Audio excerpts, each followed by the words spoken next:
Britannia Mews was the name of the alley which lay close behind our house in Albion Place. When I was a little girl, I used to sit for hours with my cousin Alice at my window in the back of the big house. We were fascinated by the strange sights and sounds.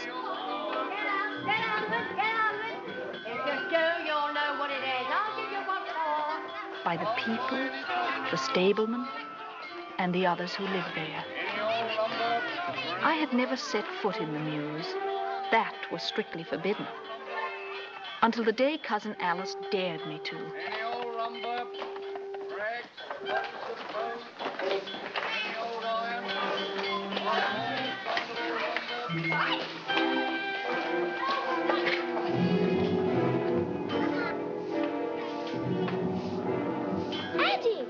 I didn't really mean to.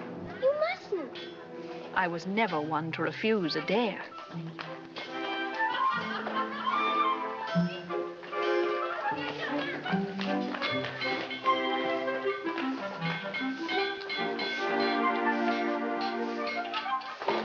Why, Miss Adelaide, should you be here?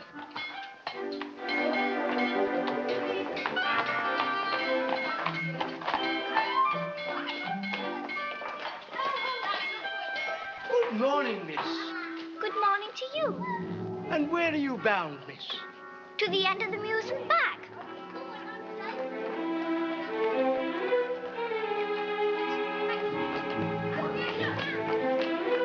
Come back, come back.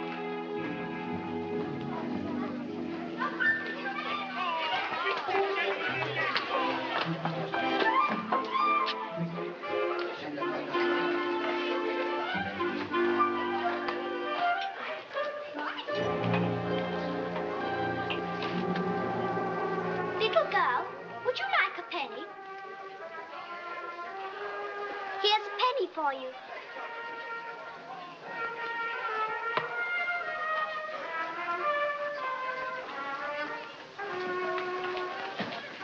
You should say thank you.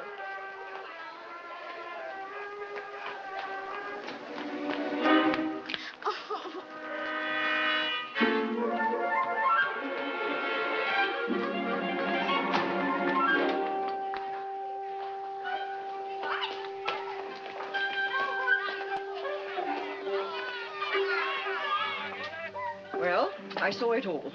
It served you very well. I didn't do a thing to her. She's a wicked, vicious child, and you only got what you deserved for going near her. Why is she wicked, Miss Bryant? Because she lives in the Mews. What I'm going to do to punish you for your deliberate disobedience, Adelaide. You said I was already punished. You said I got what I deserved. Well, you never think of me. What do you suppose your father and mother would think if they knew you'd been into Britannia Mews while I was looking after you? We won't tell them.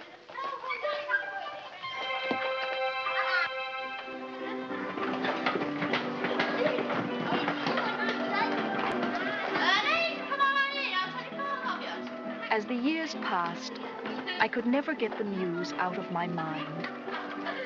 Almost as if I could sense how it was to be bound up with my whole life. I made it the subject of my first drawing. Those were the days when all well-brought-up young ladies were taught some graceful accomplishment. And Cousin Alice and I were very well brought up.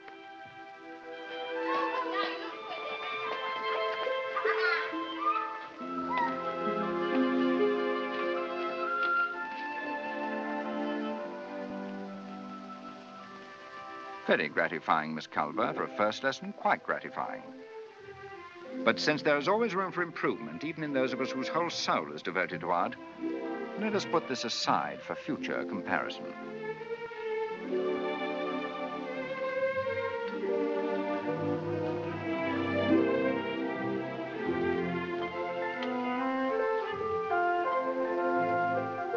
A remarkable effort, Miss Hambro. Remarkable. If this is a measure of your full talent, there is no telling what to expect. Ah, the hours are 3, to paraphrase Mr. Browning. How fleeting the moments pass amid beauty. You can't really call our drawings beautiful, Mr. Lambert. I was not speaking of your work, dear young ladies. Nonetheless, I must not linger. My aunt, stern mistress that she is, grudges me these trivial hours. Isn't giving drawing lessons your profession, Mr. Lambert? Please don't misunderstand me, Miss Culver. I consider it part of my mission as an artist to spread the light to sensitive young ladies of good family, such as yourselves. But I have a higher obligation to put what is in my heart on canvas for the whole world. Good afternoon, Miss Hambro. Good afternoon, Mr. Lambert. Miss Culver.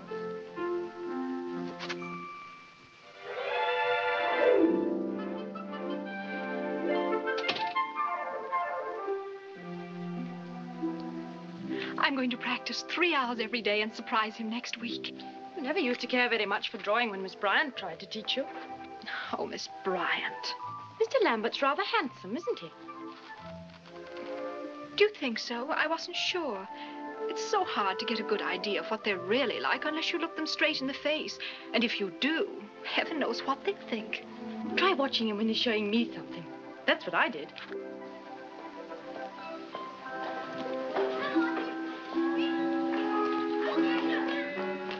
Why, that's Mr. Lambert. Does he live in the Mews? Our old coachman's quarters. They've been empty ever since we gave up our coach. Papa suggested it when he said he wanted some inexpensive lodgings. He lets him use the stables as studios. He'd be quite a presentable young man, I suppose, if he did something respectable. Sold shares, you mean, like Mr. Baker? There's no reason for you to be nasty about Mr. Baker, Eddie, just because he happens to think I'm pretty. Do you love him, Alice? I don't know yet. He hasn't asked me.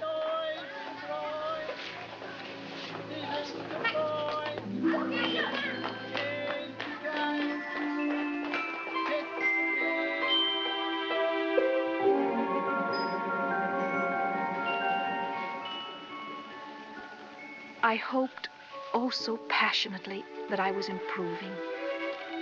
Wednesday was the important day, for then Mr. Lambert would make his weekly visit. But one particular Wednesday, my parents were away, and Cousin Alice was down with her autumn cold, so Mr. Lambert was notified not to come.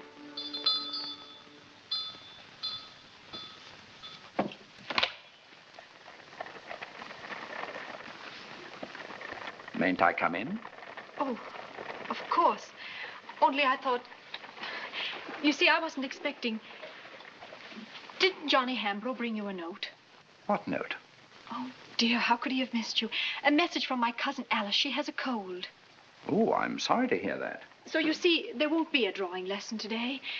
Oh, I don't understand how he could have missed you. I was walking in the gardens all morning. I expect he came after I left. But Mama is out too. Haven't you some drawings for me to see? Oh, yes. Yes. Mr. Lambert, we can't have the drawing lesson. Alice is not here.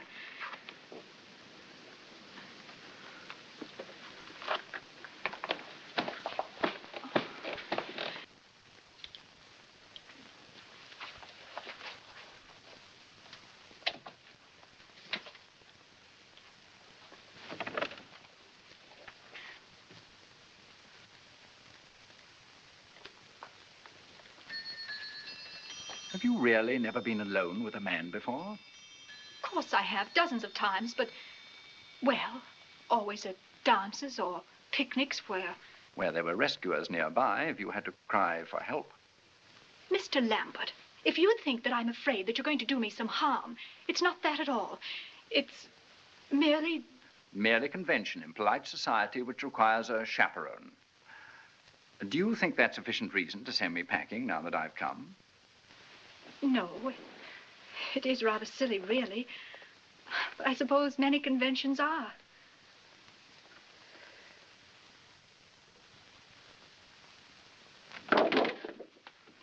Will you tell me something, Miss Culver?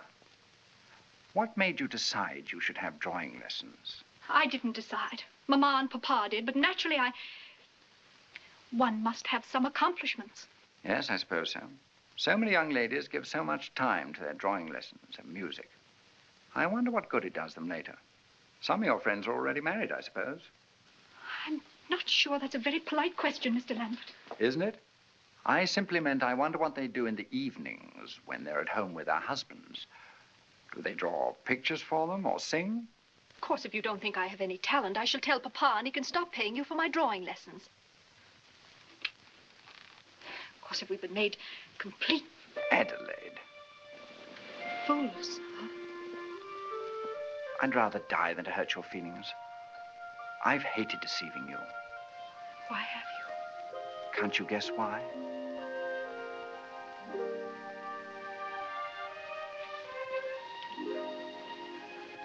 If I hadn't told a few lies, how the deuce was I to see you? I'm not the sort of man your mother would ask to dinner.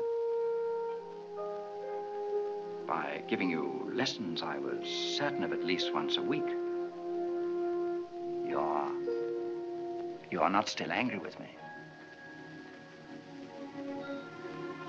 Has anyone ever told you you're very beautiful? No, and I'm not. Oh, yes, you are, to an artist. You're like a Holbein. You're also like a sleeping princess.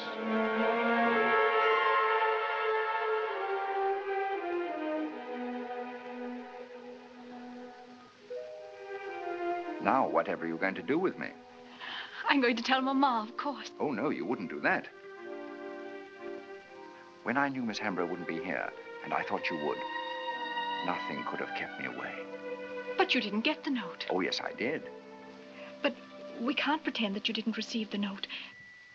You can say I insisted on coming because I didn't want to lose my fee. And you wouldn't let me stay because you thought it improper.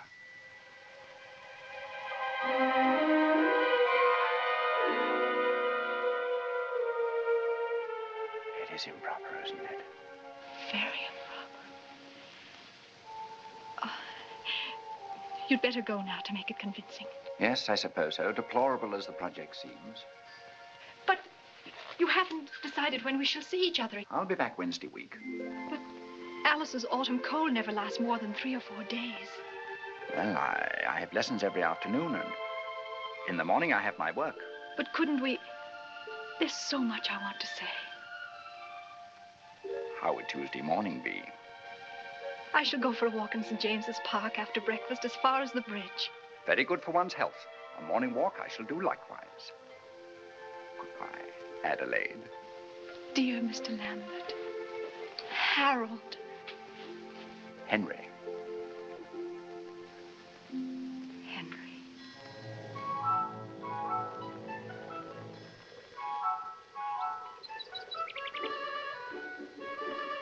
Good morning, Miss Culver. Why, Mr. Lambert. I said I was going for a walk in the park. Mama didn't ask any questions, just told me to be careful. Adelaide, don't talk about last week unless you want to. What do you mean? Well, I thought you might want to forget all about it. However could I forget? I meant when you came to think it over. Change my whole life. Henry, if you mean that you regret Oh, no. Oh, no, no. I only meant, my dear, if you have any regrets, I'd behave as if nothing had happened. I'm not a man to take advantage of a moment's lightheartedness. Oh, it wasn't lighthearted. You mustn't think I'm that kind of girl. I don't know what kind of a girl you are. I've never met anyone like you.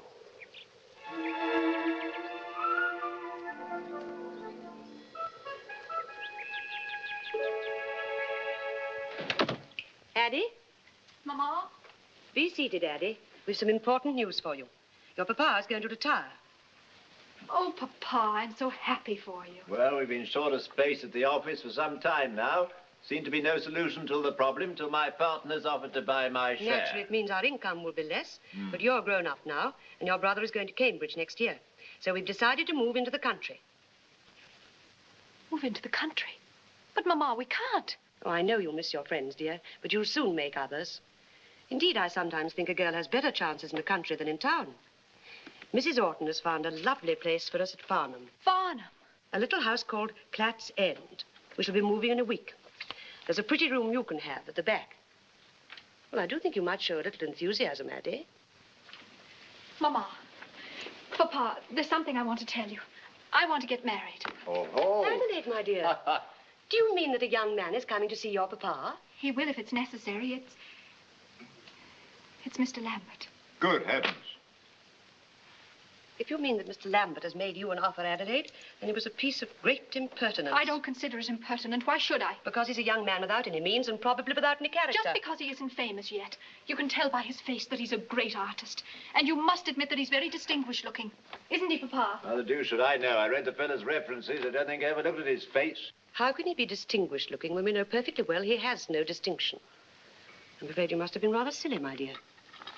But as, of course, he won't come here again, and we shall very soon have left town, the best thing we can do is to forget all about it.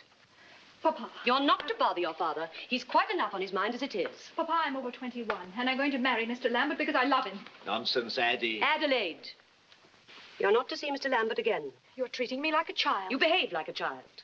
Most girls have their fits of silliness, and the drawing master is usually the object. But, Mama, this is different. Oh, my dear, in a year's time, when you're properly married, you will see that all this is extraordinarily commonplace. One might almost say vulgar. I love Mr. Lambert, and he loves me, and we're going to be married.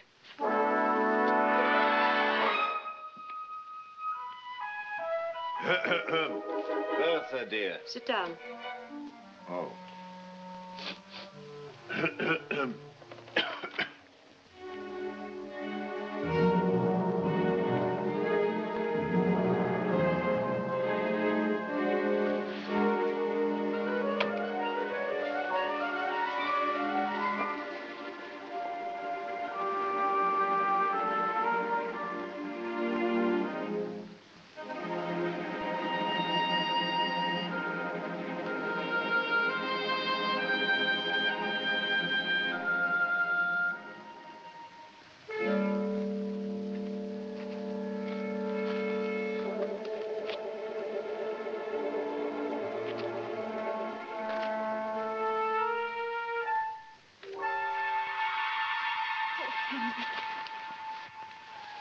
Oh, Henry, I should never have come.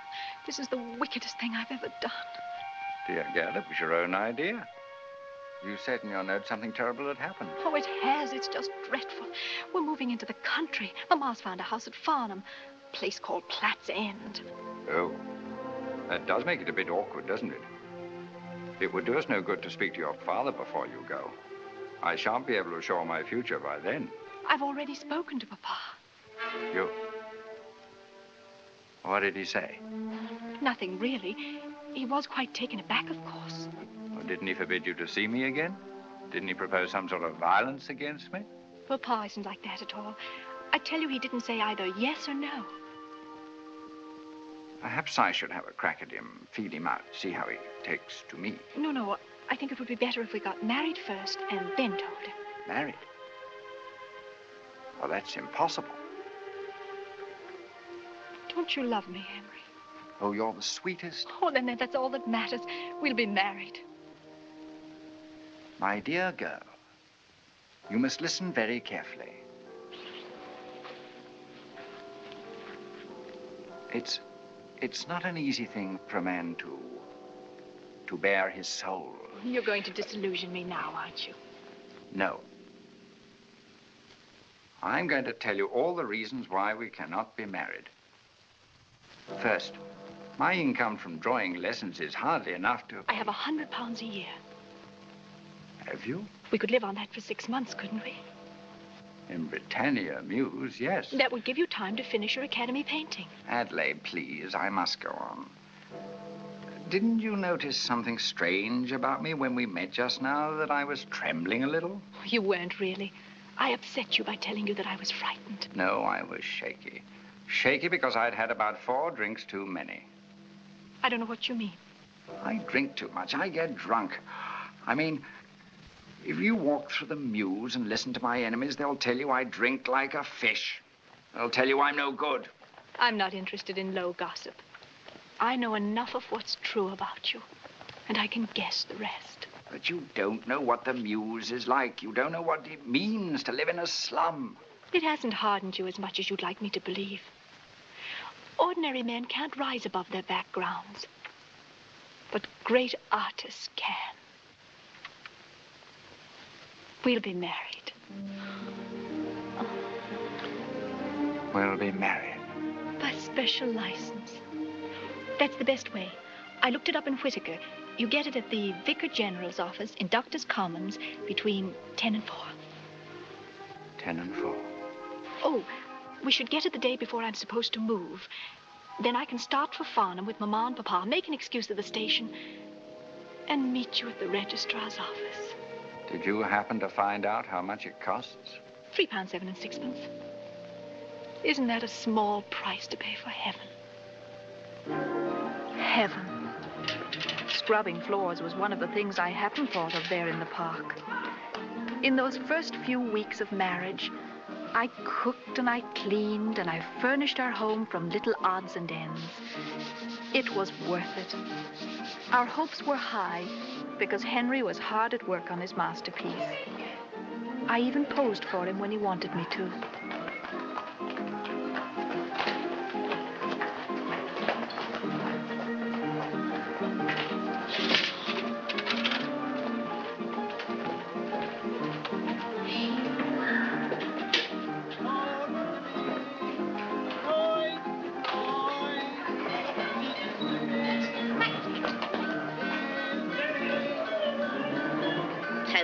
Don't give up.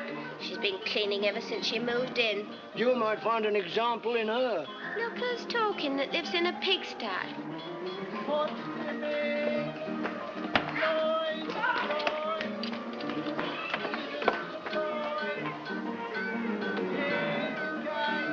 Good morning, Mrs. Blazer. My name's Harriet O'Keefe. There are them that call me the Blazer, but not ladies don't.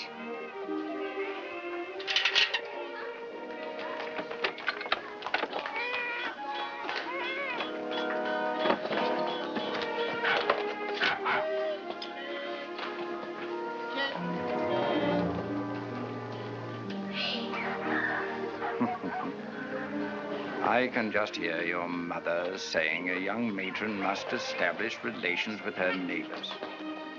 Don't let me disturb you, dear. I just came down to get some clean water. Don't stand on that. The cover's not strong enough. But it's hard for... I'll do it.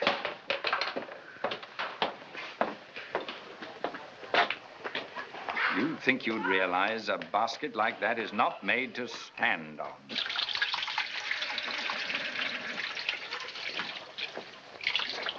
You haven't told me what's in it that's so valuable. Just relics. Forget them.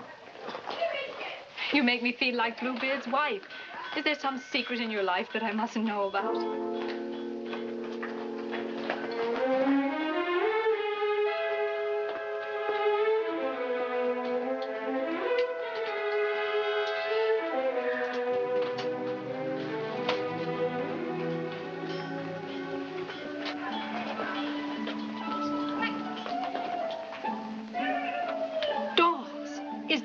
Making all the fuss about. They're not dolls. They're puppets. Those happen to be works of art. Created by your husband. Like them? Must have taken months to make. 2 years. In Paris. Those were the fullest, most creative years of my life. I was young then. Young and gay and full of hope and in Paris. Anyway, these are the only claim to fame I have to date. There's a complete set of Moliere characters here. Fame. Are you going to get a Punch and Judy cart like the man across the road and do shows for children? I'm not a puppeteer. And even if I were, nobody in England would appreciate them any more than you do.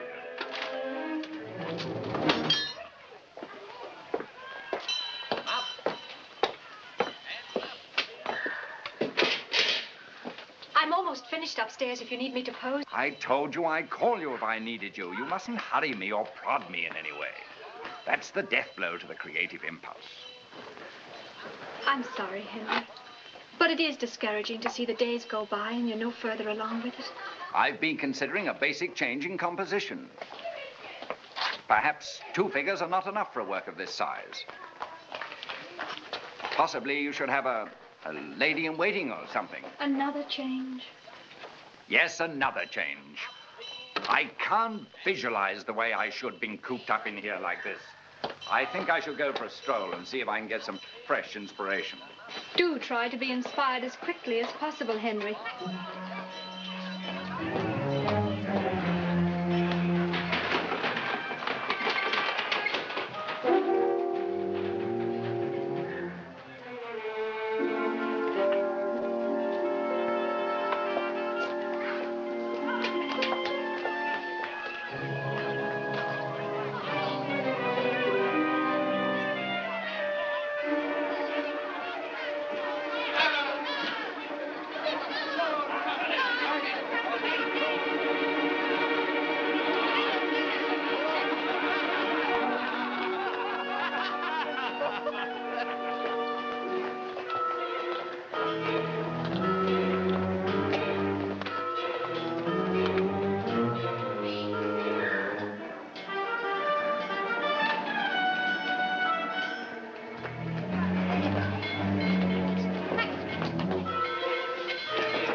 Every time I see her, she frightens me. Every village has its witch. The Sal's ours. Shall the old one carry that pail upstairs for you, Mrs. Lambert? Thank you, but it's not heavy.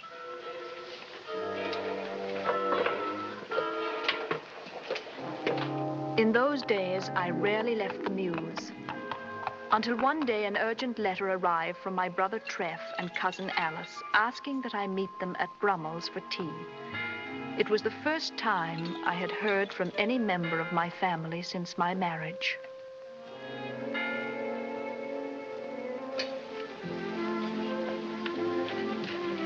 Of course, Henry has more commissions than he knows what to do with, but sometimes he turns them all down just to paint something of his own choosing. Oh, thank you. It's too bad, Alice, that neither of our husbands could be here today, though I suppose they don't have very much in common. Likely not. I don't know my brother-in-law from what I've heard about him, of course, but I don't think he sounds Freddie's sort. I never dreamed things could turn out so that you and I couldn't be friends. It isn't exactly ordained from heaven that we can't be, you know. Oh, Addie, I can't come calling on you. Freddie's so nervous. Always afraid that I'll catch something. We'd be delighted to see you at our house. Mama and Papa are terribly anxious for you to visit us, too. With my husband. My sister always had a habit of coming very directly to the point. It's about time somebody did, don't you think? Ever since I got your note, I could smell a family conference at the back of it. What does Mama want? For you to come home. Get a divorce, you mean? You know perfectly well Mama wouldn't think of doing such a thing.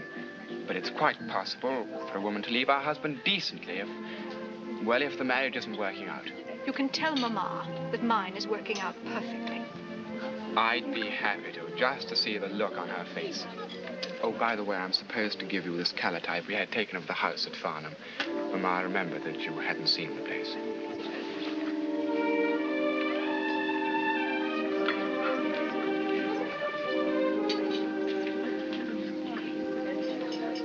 Well, I suppose this is rather the end of the party, don't you think? I know I should be getting home. Goodbye, Alice. I think you've made it quite clear how you feel. But I'm not so sure about you, Trev. Well, it wasn't my idea at all, this whole thing. I didn't go for it a bit. Shall I see you again? Oh, now, Addie. You know I'm not my own master till I'm down from Cambridge, and, well, I very rarely come up to London anyway.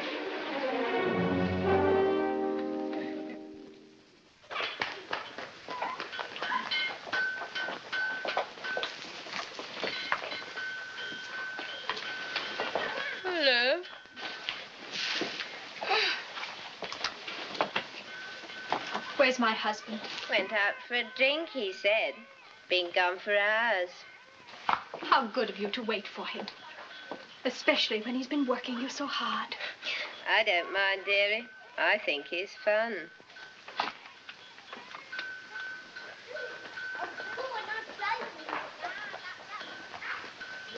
How much does he pay you to model?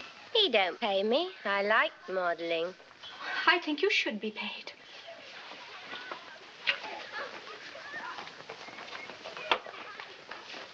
Here's 2 shillings for you. Little girl, here's a penny for you. Remember saying that when we was kids? Take it. I done nothing for you then, and I ain't done nothing for you now. Take it.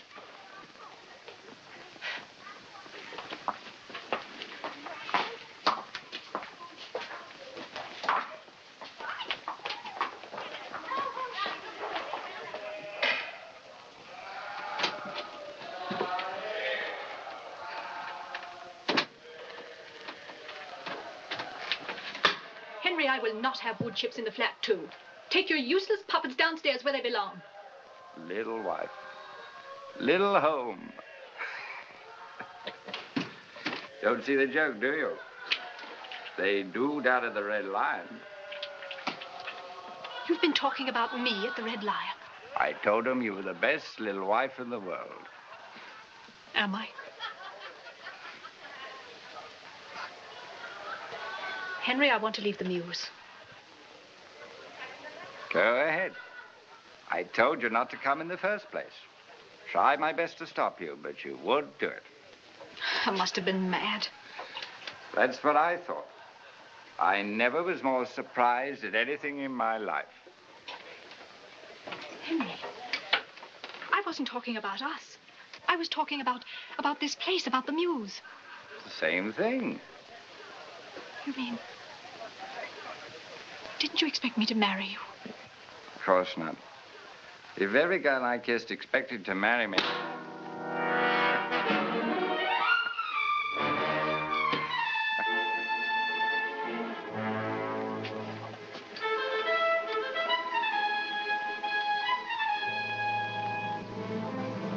What's this?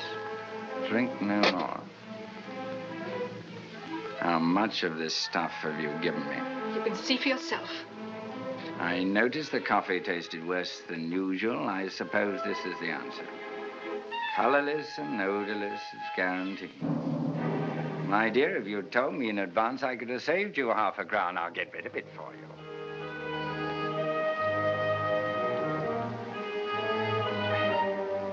A little experiment, my dear. I shall now drink an equal quantity of gin.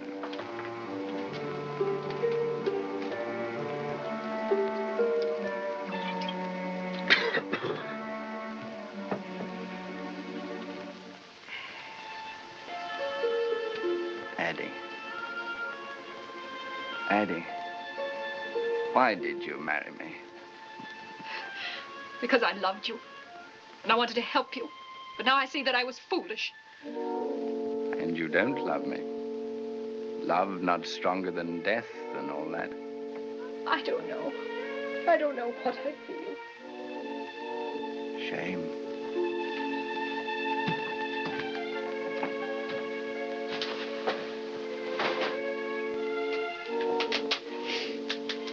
Henry, tell me the truth. Did you make love to all of your pupils? Certainly not. Some of them were positively repulsive. But that first day, when you came and Alice had her cold, it was because you were in love with me. Wasn't it? The truth, Henry. All right, all right. You shall have the truth. You had it then. It was what you told your mother.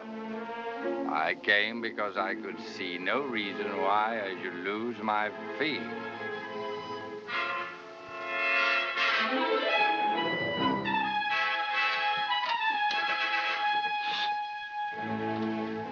I couldn't afford to lose 2 pupils, and all of this came of it. It was all your doing, Adelaide, not mine.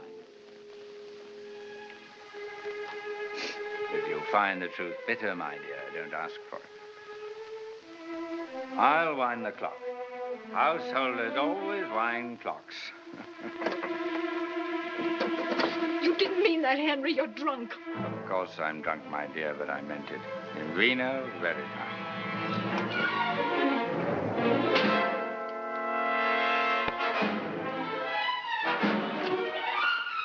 Open the door.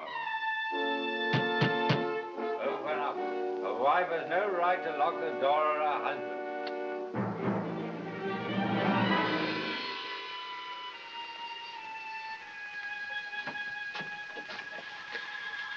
Mr. and Mrs. Lambert occupy separate rooms.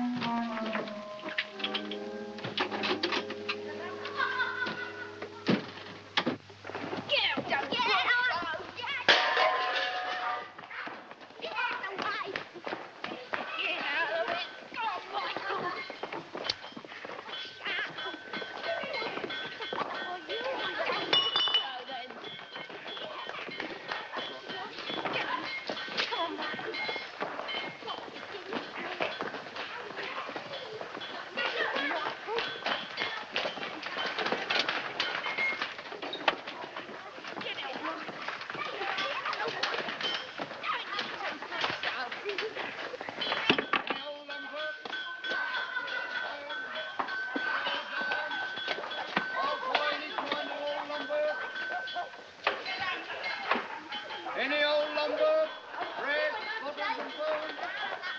Any old iron, all for any kind of old lumber.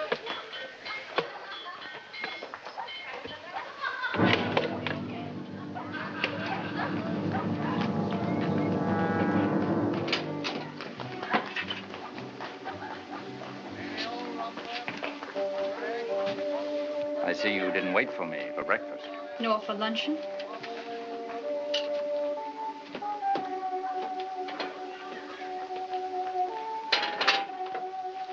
A wife should wait for her husband. You've changed, Addie. You're getting hard. It doesn't become you. Read this. I can't without a magnifying glass. I had to write small to fit it all on the card. I'll read it to you. Mr. and Mrs. Henry Lambert announced their drawing lessons will reopen on July the 1st at Studio Number 2, Britannia, Mews. Hours 2 to 6 p.m. Terms, 2 guineas, a course of 6 lessons. Now, what's this all about? Henry, you're going to have to take pupils again, in the studio. I look after them for you. All you have to do is walk around and criticize. Addie, you're out of your mind. If I ever see another fool with a drawing board again, I won't be responsible for my actions. But, Henry, we've got to do something. You haven't looked at your drawing in months. The only work you've done at all is on those ridiculous puppets. I've got less than 10 pounds left in the bag. Am I going to get breakfast here, or do I have to go to the Red Lion? Henry, listen to me. Why shouldn't you try? You're young. We're both young. Are we never to hold our heads up again?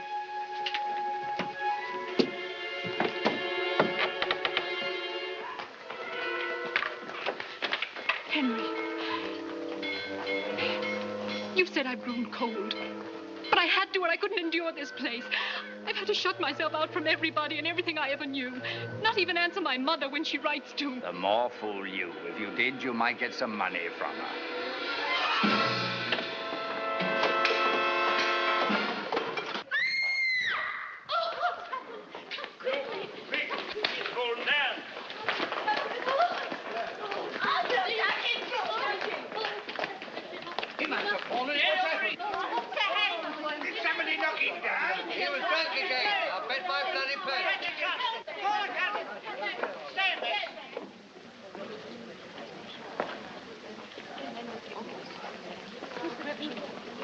Your husband?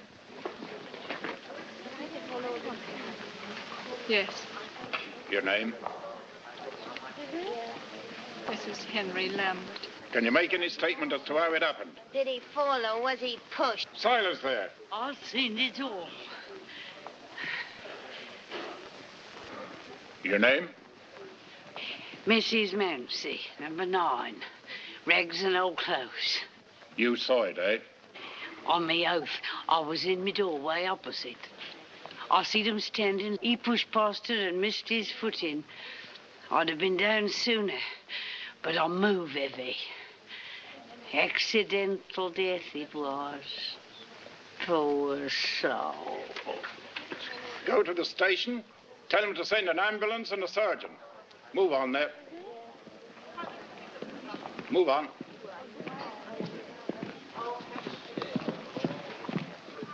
Mrs. Lambert, ma'am, if you wish to go indoors, I'll... She didn't ought to be left alone. Can you send for any relation? I have no relations. No, but she has friends. I'm her friend, ain't I, dearie?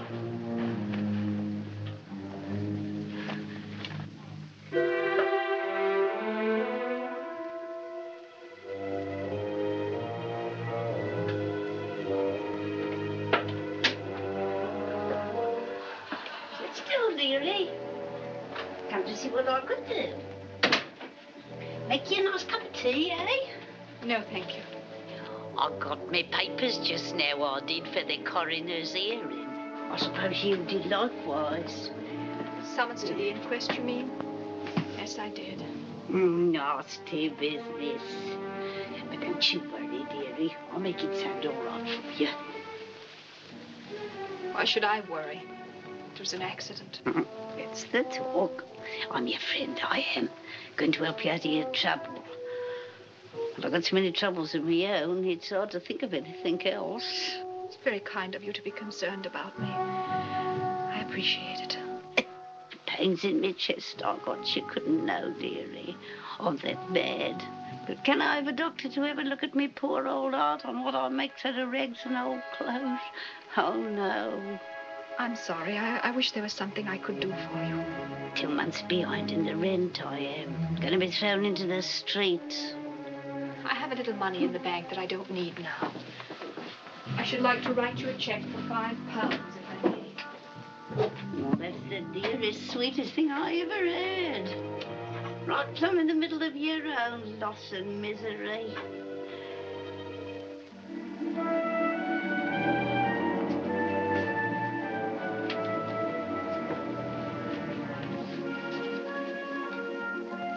An angel from heaven, Mrs. Lambert. That's how I'll think of you from now on. An angel from heaven.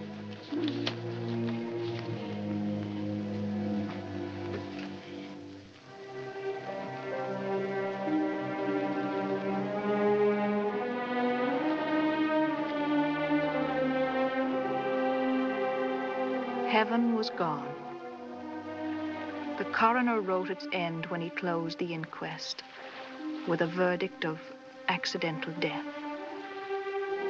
Something in me had died too. Now I could only think of home.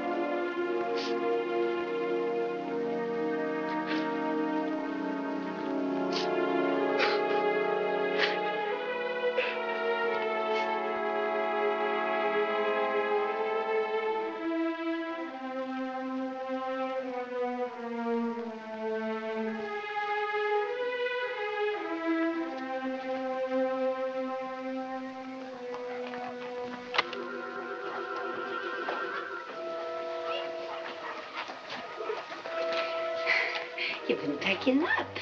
Yes, I'm going home. I did want to see you, Mrs. Mountsie. There are some things down in the coach house. They may be of use. I should like you to have them. Some old clothes and books. If there's anything up here, take what you like. In fact, why don't you stay and look around while I go for a cab? Come here. I'm sorry, but there's so little time if I'm to catch my train. You ain't going nowhere. You're staying here. Staying here?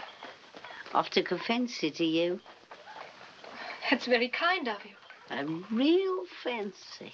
If I hadn't took such a fancy to you, would I have said what I did say in the box? If you mean what I think you do, you're accusing yourself of perjury. Do you know what the penalty for that is? Better than being hanged by the neck until you're dead. You leave perjury alone and take it as I've done you a good turn. All you did was tell the truth. If I'd have told the truth, dearie, if I'd have told how I seed you push your poor husband to his death. My husband fell. That's what I told him. But you know and I know. You killed him. That isn't true, and nobody would believe you. They'll believe me right enough when I'll show 'em the check what you gave me the very same day you done him in. What do you want? £10 a week.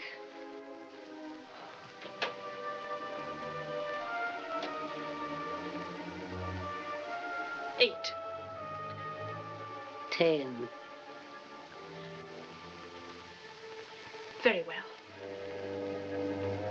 But not because I have anything to be afraid of. Because I'm grateful to you for your kindness. I'll send you 10 shillings every week. Not send it, dearie. Give it like now, here. My dear Mrs. Mounsey, I can't possibly come up to London every week to bring you 10 shillings. You'll have no call to. You're staying here. I was never one for travelling, but I can find me way to Surrey if I has to. Who knows, your people might have room for me too. But here or there, we'll not be parted. Just you say, dearie, which it's to be.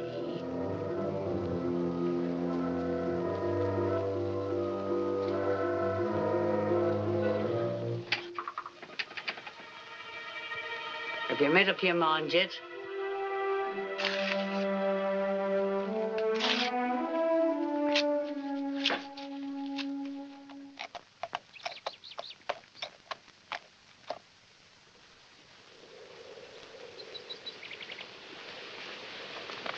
William. Yes, my dear. I'm going to London to see Adelaide. Adelaide? Yes. I had a dream about her last night, so I looked up the calendar, and last week was her 3rd wedding anniversary. Leather. What? The 3rd wedding anniversary, the gifts must be of leather. Oh. It's time we gave her a last chance to come home. Yes, dear. At least she should know we're ready to forgive her. At any moment she decides to leave her husband. Give her my love.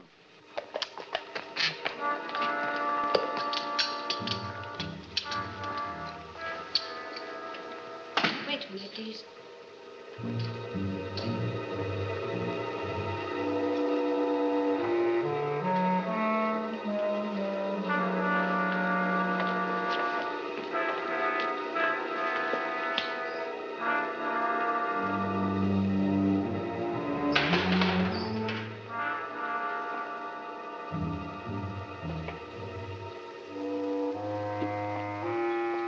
You wanted to see someone? My daughter, Mrs. Lambert. Is she at home, do you know? Moved out a year ago. Oh, dear. I hadn't heard. You don't happen to know their present address, I suppose? Didn't leave none. Cleared out sudden like, with nary a word to anybody. How could she? Thank you very much.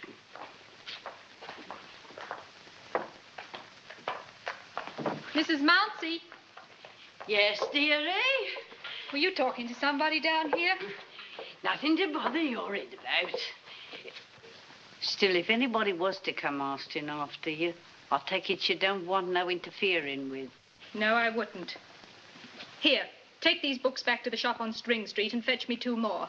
Ask the woman to choose them for me. You fetch your own books. I ain't your servant. I pay you, don't I? Not to run your errands, you don't. I pay you 10 shillings a week and I expect some service for it. Here. All right, you old fool, do as you like. But it's not so likely you'll find anybody to pay you as much as I do and ask so little for it. Hold on there. No call to talk so nasty among friends. I'll do it for you this once. You'll do it as many times as I tell you if you know what's good for you. Not so nasty, I says. I don't mind doing you a favour now and then, but it ain't on account of your paying me. Why, then? I'll tell you, dearie, I'm a woman what's never had a child. I got one now. You. I'd as soon be mothered by a hippopotamus. Get along with you and do what you're told.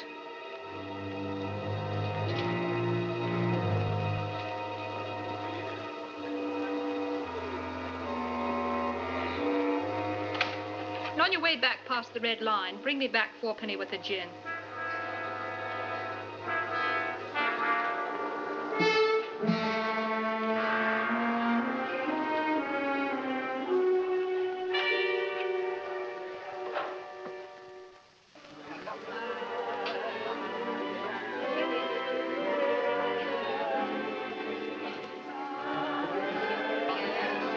And so I became part of Britannia Mews.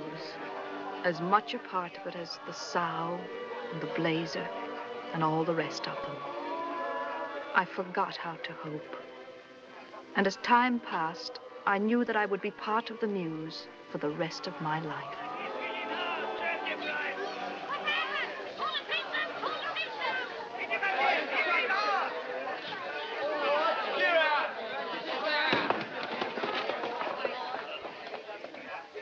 You down there, are you hurt?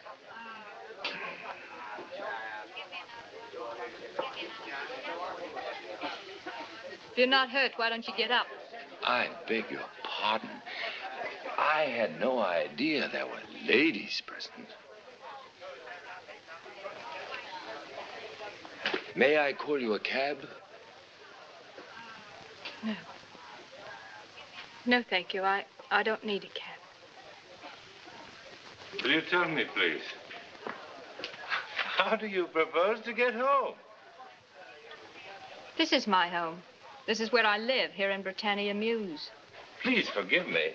You can't imagine how extraordinarily interesting it is to find someone like you here. My name is Lauderdale, Gilbert Lauderdale.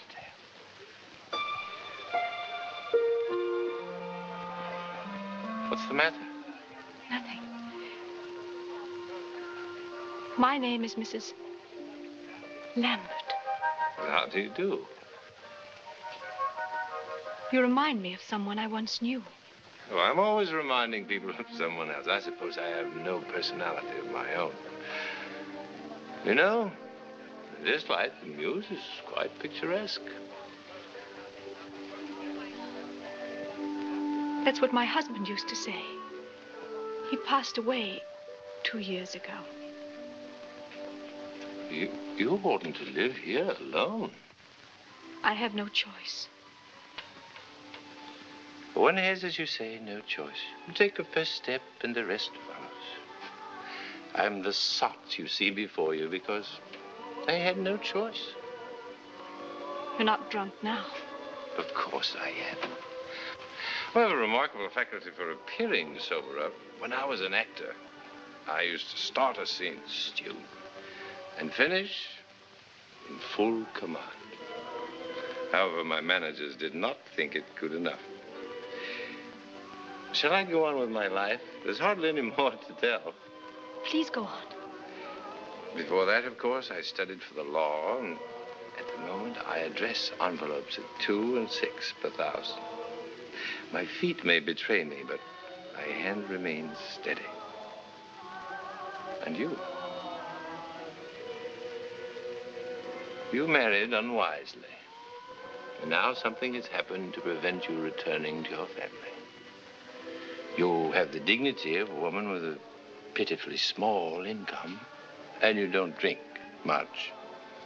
How did you know that? Did you drink a little because of your humane attitude when I was thrown out of the pub? You're a most remarkable woman, Mrs. Lambert.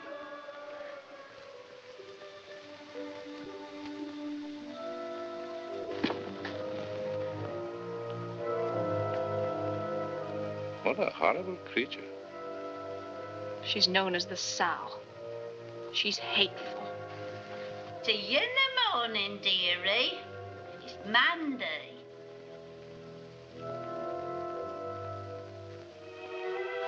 May I come in for a moment? That's the first time in 3 years anyone opened a door for me. I was just going to make some tea. Would you like some? Oh, no, thank you. It's much too late for a social call, even in Britannia Mews. I just wanted a glimpse inside. Mm-hmm. It matches. Matches what? It matches you. Well-ordered, unpretentious, right to the point. And cheerful, in the face of heavy odds. We have moments, my flat and I, when we're not so cheerful. Well, the mystery to me is why you stay here at all. Well, may I come again? If you wish. Thank you. Well, good night. Mr. Lauderdale, where do you live? There's a sheltered bench by Blackfriars Bridge, to which I have a squatter's right. If you like, you may sleep in the coach house downstairs. I'm sure it would be every bit as comfortable as Blackfriars Bridge.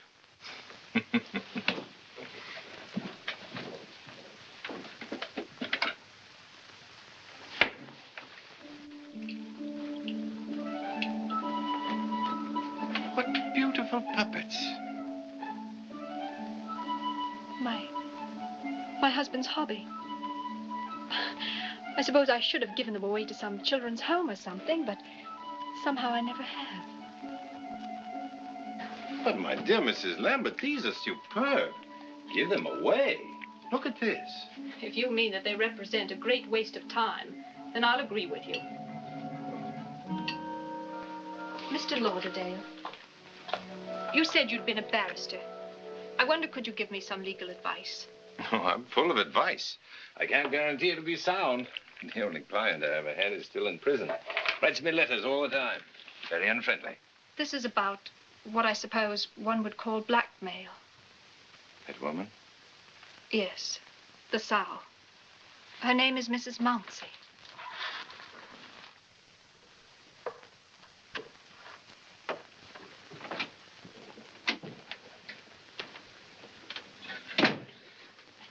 Hello, dearie.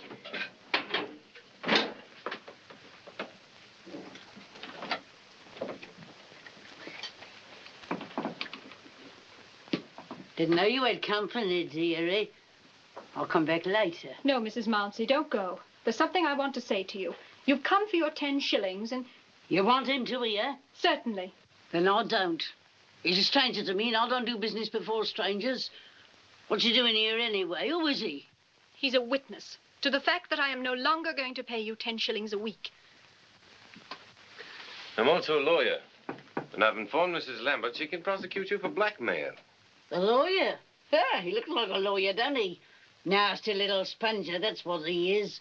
Stayed here all night, didn't he? What kind of name's that going to give the neighborhood? Didn't you understand what I said, Mrs. Mounsey? Preying on your innocence, Adelaide. That's what he's doing. I hope you haven't told him nothing you didn't ought to. I told him everything. Well, it's lucky you got me to look after you. Up it's you, taking advantage of a poor, sweet young widow that hasn't had her eyes open to men and their wicked ways. You heard what Mrs. Lambert said. She'll pay you no more money. And you don't dare go to the police. She knows that. We're letting you off lightly. Now get out. You've been took in by a scoundrel, dearie. Very well. Mrs. Lambert will prosecute you for blackmail. Prosecute me? Well, I've been like a slave to her, running her errands, treating her like a blooming duchess, on account of there being a warm spot in me heart for them as is alone in this wicked world. Are you going to leave? No, I'll not leave. Never, never. I'll kill you first and earth.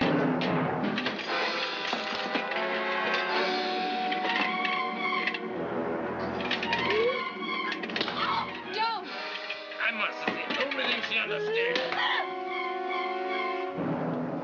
Now get out of here.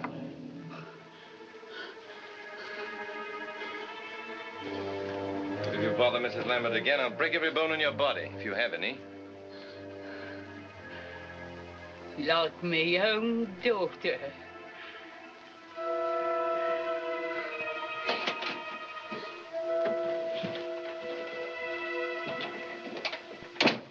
I'm sorry. It had to be so rough.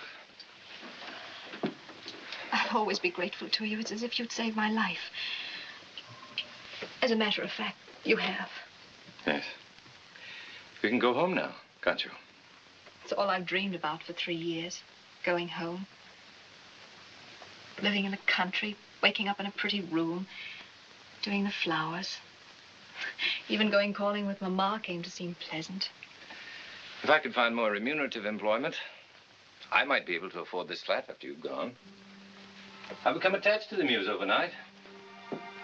I wonder if it's possible for me to pick up where I was again. If it's ever possible for anybody.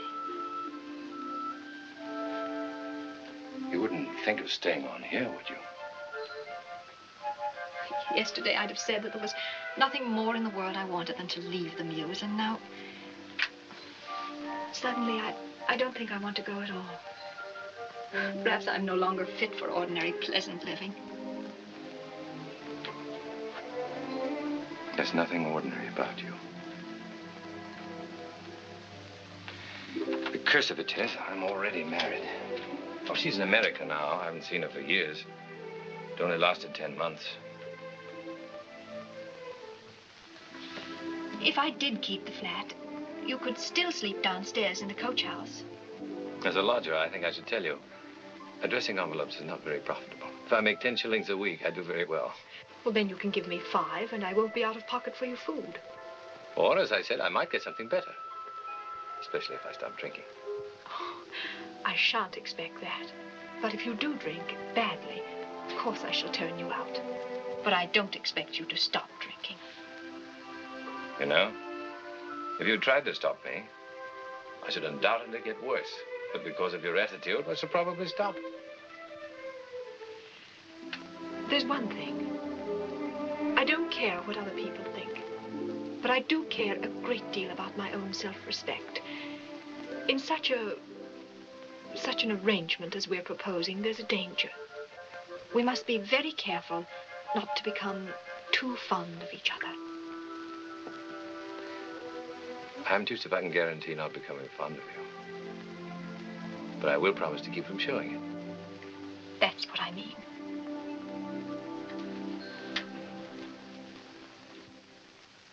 Priceless, superlative, unique. Ah, Tartuffe, the hypocrite. One sees the Gallic touch, wit and workmanship. Oh, Adelaide, this is Mr. Bligh. This is Mrs. Lambert. Madame. Mr. Bligh is unquestionably the most skillful puppet master in the Three Kingdoms. We're very honored to have you call. You are honored. No, no. The privilege of inspecting these masterly creations has quite made my day. The puppets, you mean? I suppose they are very nice. My husband thought a great deal of them. That I know already. Mr. Lambert has the enthusiasm, which is the sine qua non of successful manipulation. We are going to start stringing them at once. How long do you think it will take, Mr. Bligh? Oh, weeks, possibly months. And before you are competent to operate them by yourself, I dare say several years. For heaven's sake, Gilbert, don't you start wasting your time on those things. You don't need to worry, my dear. We shall only work at them in the evenings. In the morning, I shall be back at my desk addressing circulars. Oh, well, in that case, Gilbert, could you spare me a few moments? Certainly. Would you excuse us? I was about to take my leave, Madame. Mr. Lambert. Thank you again for coming, Mr. Bligh. We'll start the work at your convenience.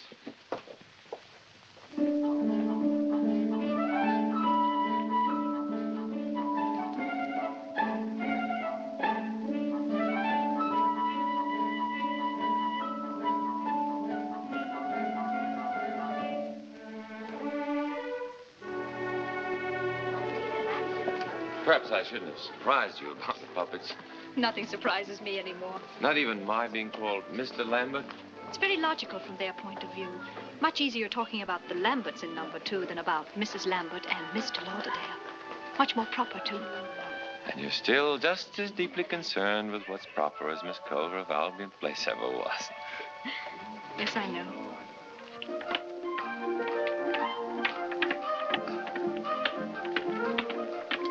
That's the spirit, Mr. Lambert. Now you're getting it. One must relax the fingers. I think you're quite right, Mr. Bligh. I've been too tense. Oh, Adelaide, look. This is wonderful. Good heavens. You sound as if you'd been knighted. This is infinitely more important than knighthood. Go strap, old fellow. A little more light. Monsieur Pierre, may I present Mrs. Lambert? How do you do, Pierre? Permit me to say, I have never been more charmed at the appearance of a lady. Bonsoir, chérie. Oh, bonsoir yourself. Mr. Bligh, would you like some hot chocolate? Thank you very much, Mrs. Lambert. This is hardly what you would call a cordial reception after 10 years in a dusty basket. Exactly who is this lady? She's just an old grouse that lives upstairs, and I don't think she likes people like you and me. I see what you mean. But can't you appreciate my fine clothing, my noble features, my very obvious workmanship? Look at my shoe. Perfect. And note my flexibility. I am as agile as any gentleman at the court. And you're also to be admired for your modesty. You're doing very well, darling. But aren't you afraid of tiring the little gentleman? One does come to look upon them as little people. Well, I think the time has come for serious work, Mr. Lambert. You have the basic understanding. And as soon as you can acquire your polish, sooner we can start business. You're right. I'll resign my job and give my full time to them now. I think you're right. I'll call in my carpenter friend and see what can be done. It will be small, but... I wish I could share your confidence. Good night, Mr. Bligh. I'm sure we could all do with some sleep. I think we'll call it an evening.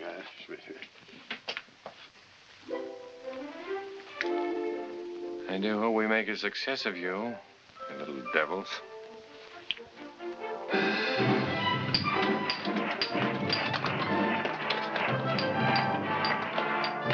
Britannia Mews had never known anyone like Gilbert before.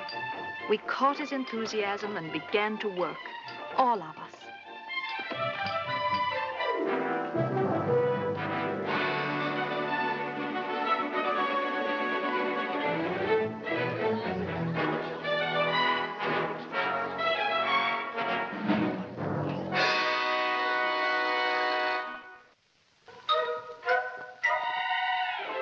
I am Tartuffe, the hypocrite.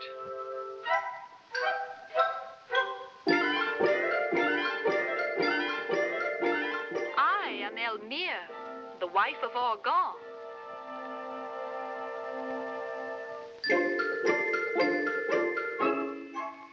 I am Orgon, Yellow's husband.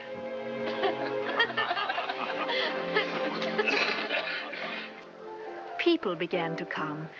First, people from the neighborhood. Then sightseers and curiosity seekers from all over London.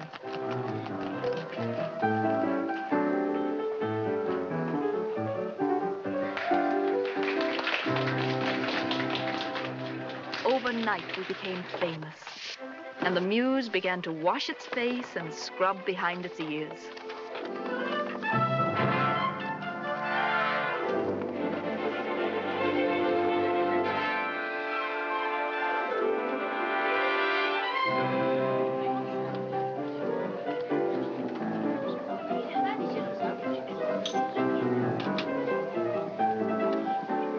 One, please. No charge for blood relatives of the management.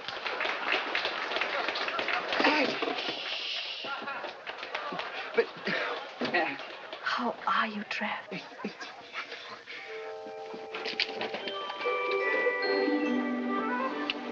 Now, ancient witch, your hour has come at last, and all your evil doings in the past... No, I'm hanged if I'm going to waste poetry on her. Be off! Skedaddle! Get out!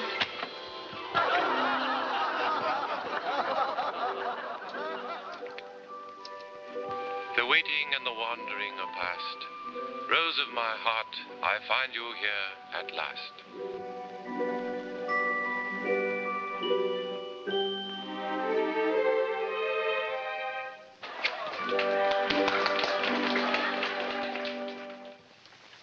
Gilbert, dear, this is my brother, Trev.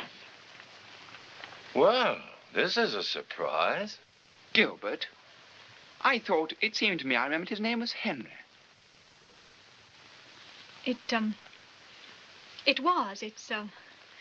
It's rather complicated to explain. Not that I mind, you understand. It's just when one's grown used to thinking of a relation by one name. I didn't know you ever thought of us at all at Platt's End. Oh, come now, Eddie. After all, you're the only sister I've got. And although this is the first time I've actually met Mr. Lambert... You may call him Gilbert.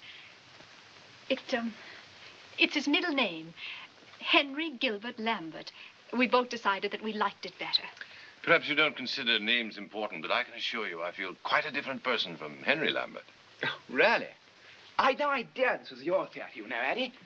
Mamma had some notion that you left the Mews years ago. Did you enjoy the performance, Trev? Enjoy it? I was thrilled, no less, thrilled to the very marrow. It's a remarkable achievement, combining a classical art form with a commercial success. Or at least the whole atmosphere gives one the impression of a commercial success. We've done rather well so far. There's no telling how long the vogue will last, of course. Forever, if you employ someone who knows how to stimulate the public interest. You know, do things to keep the enterprise in the limelight. Like Barnum, the American circus chap, only more refined. And just what are your qualifications for such a job, Trev? Me? Well, as a matter of fact, now that you mention it, there are quite a few other fellows from my college who work on various periodicals. That's what you need. Somebody who knows their way around, to act sort of agent between you and the press. Whatever would Mamma and Papa say? Oh, I don't give a hang. Besides, they needn't know it's you I'm working for. Well, not at first, anyway. I must get away from Platt's End, Daddy. They just don't let you lead a life of one's own. What do you think, dear? Is the puppet theatre in need of some refined exploitation? The best way to decide that is to give it a trial. It'd cost you very little to start. Almost nothing, in fact, if you had somewhere you could whip me up. I don't quite anything fancy, of course. Well, I could sleep down here, Reddy, if we had an extra bed. I'm afraid that's one thing we can't provide. You could find some lodgings close by, and whatever they cost, we'll pay as part of your expenses. Oh, well, in that case, it's very generous of you. I hope I'll live up to it. Well, I promised I'd meet my friends at the Café Royal. Why don't you come by and see us tomorrow, Trev, and we'll make plans for your new career. I'll do that. By the way, you're no relation to the Geoffrey Lamberts, are you? Geoffrey? Possibly a distant cousin. I'm afraid I haven't studied the Lambert family as much as I should. Good night. Good night. Good night, Addie. Good night, Trev. Poor Trev. He really had his heart set on your bed. And I'd like nothing better than to have been able to give it up to him.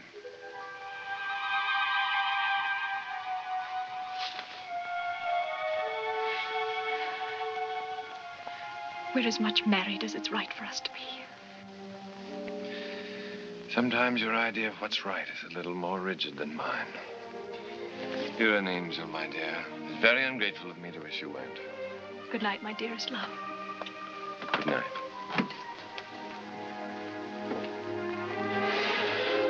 And so Treff went to work for us. With the help of his school friends, his youthful enthusiasm produced amazing results. This week's edition won't be on sale until tomorrow, but they gave me a copy in advance. Do you really think our faces are going to bring in any business? By all means. The personalized touch is invaluable for mass appeal. For prestige, we've got to attract the more intellectual critics like Bernard Shaw of the Saturday Review. Treff will be dreaming of a world tour next. Oh, why not, as a matter of fact? Enough. It's much too late for such youthful enthusiasm. Good night, Treff. Good night, Gilbert. Good night, my dear. Good night, dear.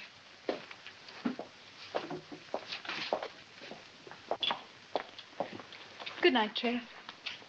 Addie, may I come up for a moment? Well, I am rather tired, but if it's important. I think it's rather important. Very well.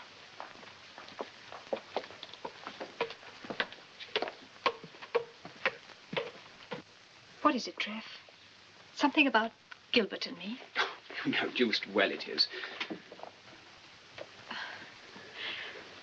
I suppose I should have explained it to you all from the start. There isn't any explanation that can make it right. I spoke to the vicar about it when I was home last weekend, and he said you were making a mockery of marriage. You spoke to the vicar about us? Not by name. I just said I knew a married couple where one lived upstairs and the other down. He said if it happened in his parish, he'd have one private talk with them and then blast the whole subject wide open in a sermon. You mean that's what you've been leading up to? That Gilbert and I occupy separate rooms?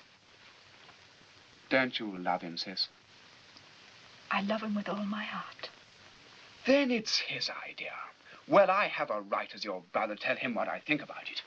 Wait, Trev. Gilbert doesn't have a room downstairs because he wants it that way. Then why? Well... You're contradicting yourself, you know. I suppose I am.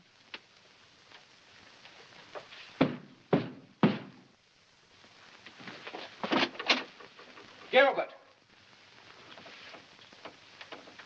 Whoever's at fault in this thing, we've got to put an end to it straight away. Don't you ever want to make it up with Mama and Papa? Of course I do. Well, what do you think their attitude would be if they knew the truth about how you were living? I don't imagine they'd like it. Of course they wouldn't.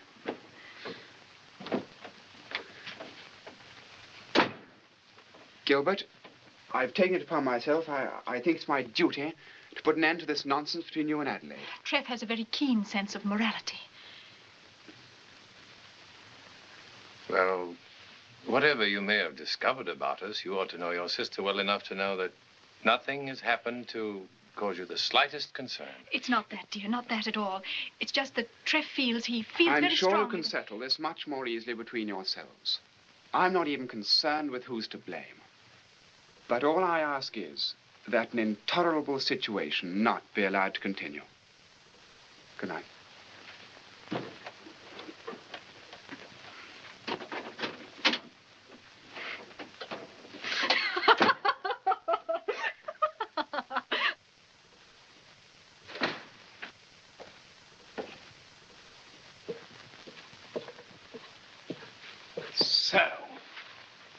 Oh, it's you.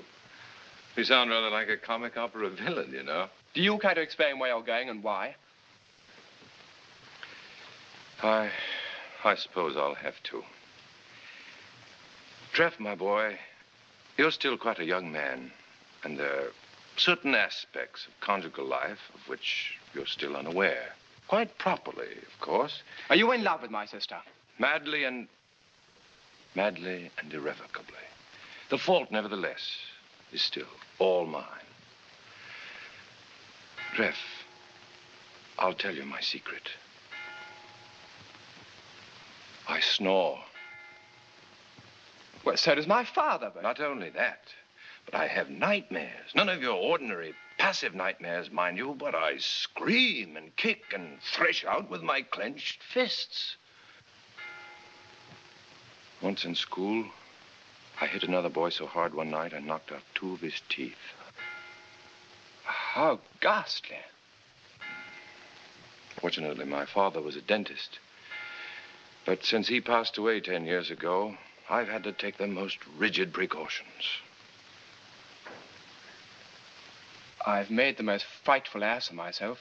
I hope you'll forgive me. Of course. I should have confided in you before, but now that everything's been explained, hadn't you better be making your way back to your lodgings? Yes. Unless, of course, owing to the lateness of the hour, you'd care to share my bed. Oh, no, thank you. I just have only a short walk back. Probably the safer course. Well, again, good night. Good night.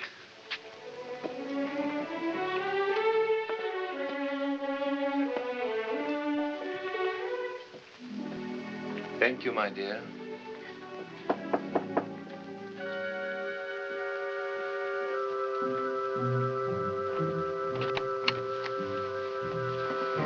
Good afternoon, Gilbert. Oh, blazes. I'm sorry, my dear, but this is Mrs. Lauderdale, Mrs. Lambert. My dear, I wanted to know right away that I just don't blame you for a thing. You've been victimized just like every other woman since Mother Eve. Would you like a cup of tea, Mrs. Lauderdale? No, thank you, Mrs. Lambert. I think I'll just catch my breath from those stairs of yours, if I may. You just returned from America, Millie? Yes, a month last Tuesday. I didn't know where to find you, not having any idea you'd changed your name. Then I saw your picture in the Illustrated News. Did you come all the way to England to find Gilbert? He deserted me, Mrs. Lambert. I wonder if you know what sort of a life that means for a respectable, God-fearing woman. Especially one whose father died in bankruptcy. You seem to have borne up rather well, Millie, judging from your appearance. Thank you, darling. I'll say this for him. He's never without a pretty speech to cheer you up. Now that the compliments are over, we can face our problem. What do you have in mind, Millie? I assume you have something in mind. Gilbert, there's no reason to. Cynics to the core, all of them, my dear. There isn't any problem to face, is there? Except for this poor woman you've deceived and betrayed. He hasn't deceived me at all, Mrs. Lauderdale. He's hidden nothing from me. Oh, well, I must say that changes the complexion of things. If you took up knowingly with a married man, you can hardly expect... Never mind that, Millie. There's nothing to reproach Mrs. Lambert with. She's above anybody's reproach. If there's been any fault, it is only mine. No, Gilbert. You don't have anything to blame yourself for. I thought we were through with the compliments. Let's just agree that I've been wronged by a couple of cents. The fact remains that I have been wronged. Isn't that so, Mrs. Lambert? No, it isn't. Up until this moment, there has been no wrong. And there's not going to be any. What do you mean? You found your husband again. It may be hard for both of you to make a new start. But sometimes people have to do things that are hard for them. Adelaide, don't talk like that. We can't just give up so quickly. She's your wife. You must go back to her. I won't do any... Gilbert, please. It isn't easy for me. It isn't easy for me at all. Mrs. Lambert. Oh, you better go into her. She's very upset. No, it's better to leave her alone. What could I do to help her now? Well, she may feel differently when she's calmed down. This has been a frightful shock to her. No, when Adelaide makes up her mind about something, she doesn't change. I'll come back tomorrow and arrange with her about my things. The theater is hers, lock, stock, and barrel, of course. The best thing we can do is leave as quickly as possible. But, no, Gilbert, it's too cruel. Nothing we could say would make it less cruel. We should think of ourselves instead. We've been reunited. That's something accomplished for the good. Where are we going? Haven't you a hotel or something? Yes, of Then course, we'll go there and talk. We're right back where we were 8 years ago. Only this time, I have neither a job nor a penny.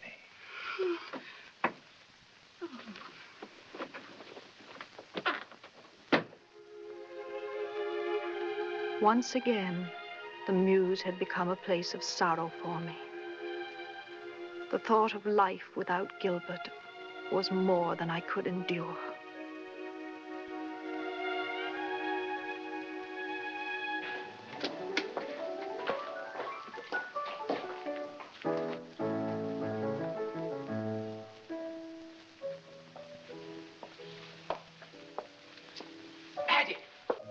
Addie, I've done it. I won the Battle of Platt's End. What are you talking about, Trev? I've been working on Mama and Papa gradually, you know, dropping a word here and there. And last night they surrendered. They want you and Gilbert to come for a visit. How very sweet of them. At first they thought you might come for the weekend, till I explained that Saturday was the most important night in the theater. But on Sunday there's no performance, so... Is there anything the matter with that? Please go away, Trev. I can't talk to you now. I can't.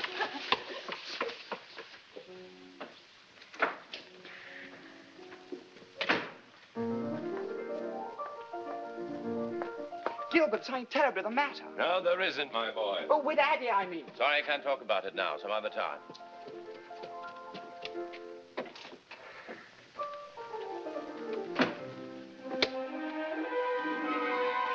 She divorced me 2 years ago and married a corset salesman in a place called Milwaukee.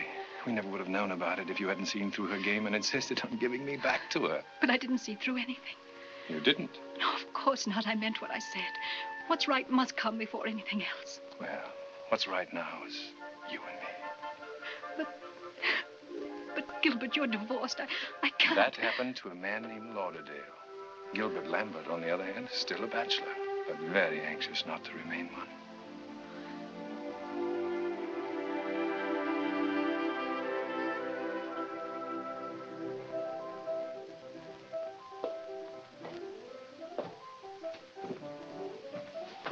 Trev, tell Mama and Papa that we'd be delighted to come on Sunday. Oh. Oh! We were married that afternoon at the registrar's office in Doctors' Commons and left immediately for Platt's End. And I might add, not without certain apprehensions on my part. Oh, Mama. Addie, dear. Mother, this is Gilbert. Welcome to Platt's End, Gilbert. You see, Trev has trained us to call our son-in-law by the name he prefers. So nice to see you. You've changed even less than Addie. I always think it's so important for a man to keep his figure. You're very kind. Oh, Papa, this is my husband. No need to tell me that. Wasn't it I who hired him in the first place? Hmm? Addie, what do you think? Alice and Fred are coming to supper. Alice? Oh, Mama. Why, that's wonderful. Well, come along in. That's right, Gilbert. Come along in. After you.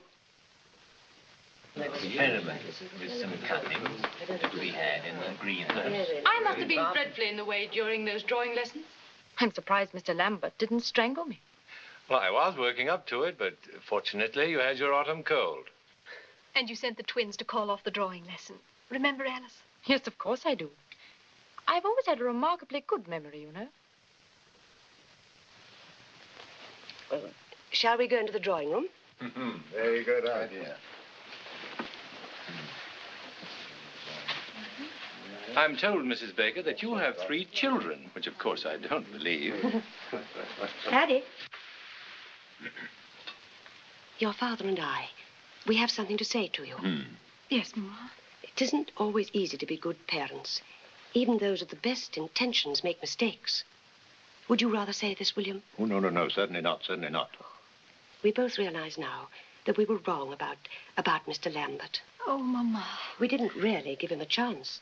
We just assumed that he was a fortune hunter. You see, it seemed to fit into the pattern, and your mother jumped to the conclusion. Jumped? You were the head of the house. It was up to you to make the final decision. Bertha, do you mean to say you got the audacity to stand there and say that? Oh, it doesn't matter who said what, does it? If it means that you approve of him now. Yes, Addie. Indeed, we do. Well, then that's all that matters. You feel quite confident, then, that South African shares are looking up? Oh, absolutely. It said so in the Times last week. Oh, my gloves. I think I left them in the sitting room. I'll get them for you, dear. Talking of shares, my boy, I'd like to have a word with you sometime. Would you care to come round to the office? Oh, remember the night I told you I was going to marry Freddie? Yes, I do. We promised we'd both stand by whoever the other one chose. You do like Gilbert, don't you, Alice? Much better than Mr. Lambert. Alice. Oh, Alice.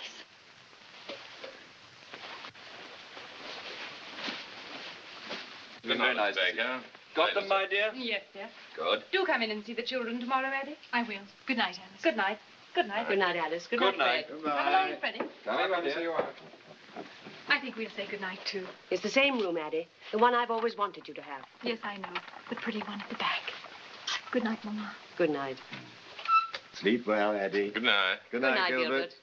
Good night, Trev. Good night, Gilbert. Good night, Eddie. Looks like a bride, our Addie. After 6 years.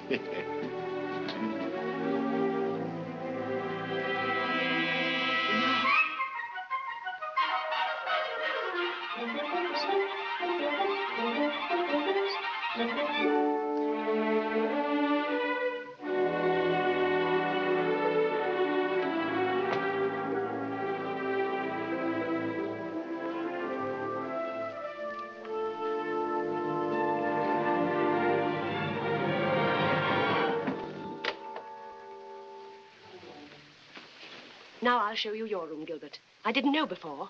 Trev has just explained But, to me. Mama, we're perfectly all right here. Nonsense. We've plenty of room, and there's no reason why you shouldn't have the same arrangement here as you're accustomed to.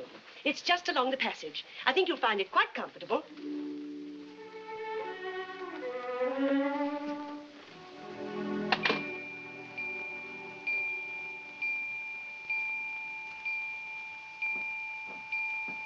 Good night. Good night. Sleep well.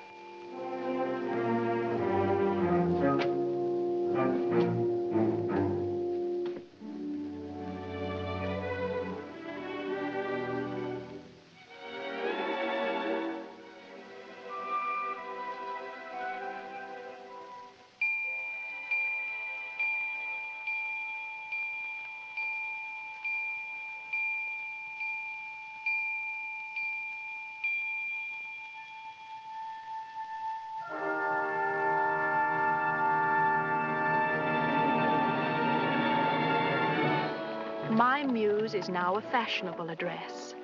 Famous writers and artists have their studios there, and gone is the squalor of yesteryear. But to me, it will always be the place which caught the imagination of a little girl. A place of mystery, fascination, and heartbreak. And at the end, a place of enchantment and happiness.